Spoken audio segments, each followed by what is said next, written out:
চট্টগ্রামে আবারও সামান্য বৃষ্টিতে দেখা দিয়েছে জলাবদ্ধতা। মাত্র ১ ঘন্টার বৃষ্টিতে নগরীর বিভিন্ন সড়ক ও আবাসিক এলাকা পানিতে তলিয়ে দুর্ভোগে পড়েন হাজারো মানুষ।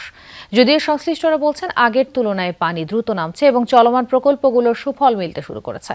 তবে নগরবাসীর প্রশ্ন, হাজার হাজার কোটি টাকার জলাবদ্ধতা নিরসন প্রকল্পের পরও কেন বারবার একই চিত্র? সিলন টি রপ্তানিতে শীর্ষে। দুপুর থেকে ঘণ্টা দুয়েকের আকস্মিক বৃষ্টি আর এতেই হাঁটু থেকে কোমর পানিতে তলিয়ে যায় মুরাদপুর, কাতালগঞ্জ, আগ্রাবাদ সহ নিচু এলাকা। কয়েকটি এলাকার মূল সড়কে পানি জমে যায়। উঁচু স্থান থেকে পানি দ্রুত নেমে গেলেও নিচু এলাকাগুলোতে দীর্ঘস্থায়ী হয় জলাবদ্ধতা। পানি মারিয়েই গন্তব্যে যেতে হয় অনেককে। কর্মজীবীদের পাশাপাশি ভোগান্তিতে পড়েন খেটে খাওয়া মানুষেরা।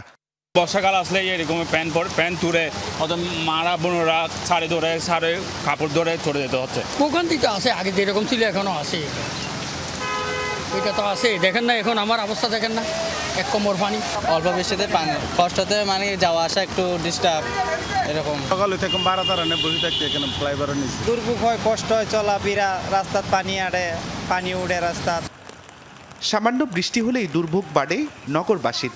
জলাবদ্ধতা নিরসনে হাজার হাজার কোটি টাকার প্রকল্প চললেও এর সুফল না পাওয়ায় ক্ষুব্ধ নগরবাসী। ভোগান্তির শেষ কোথায় প্রশ্ন ভুক্তভোগীদের।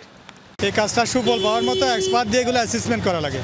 তো আমাদের তো দেশে কিন্তু ওই জিনিসগুলোর ঘাটতি আছে। এটা আপনি ওভারঅল পলিসি রিলেটেড বলতে হবে। যে সমস্ত এলাকার নিচে ওই পানি ওঠার সাথে সাথে ওই সমস্ত এলাকা আপনার মার্ক করে দিতে হবে। আমরা সুফল পাচ্ছি না, এটা কে করতেছে, কি হচ্ছে। এরকম পানি একটু বৃষ্টি হলে, আধা ঘন্টা বৃষ্টি হলে পানি উঠে যাচ্ছে এখানে, এবং এই পানিটা যাচ্ছে না। ড্রেনগুলো যদি ক্লিয়ার করতে তাহলে এখানে পানি থাকতো না। শুধু এখানে না গোটা সিটির ভিতরে পানি আছে। তবে জলাবদ্ধতা হলেও তা দীর্ঘস্থায়ী হচ্ছে না দাবি সংশ্লিষ্টদের। বলছেন প্রকল্পের কাজের অগ্রগতি, নালা নর্দমা পরিষ্কারে ক্রাশ কর্মসূচি ও খাল খননের সুফল মিলছে। 50টার মতো খাল আমরা এই ডিপিপিতে আনতে পারি, যে খালগুলো আলটিমেটলি আমরা যদি একটা সংস্কার করি তাহলে হয়তোবা চট্টগ্রামের জলাবদ্ধতাকে আমরা ইনশাল্লাহ একদম শূন্যতে নিয়ে আসতে পারবো। আজ চট্টগ্রামে বৃষ্টি হয়েছে 30 মিলিমিটার।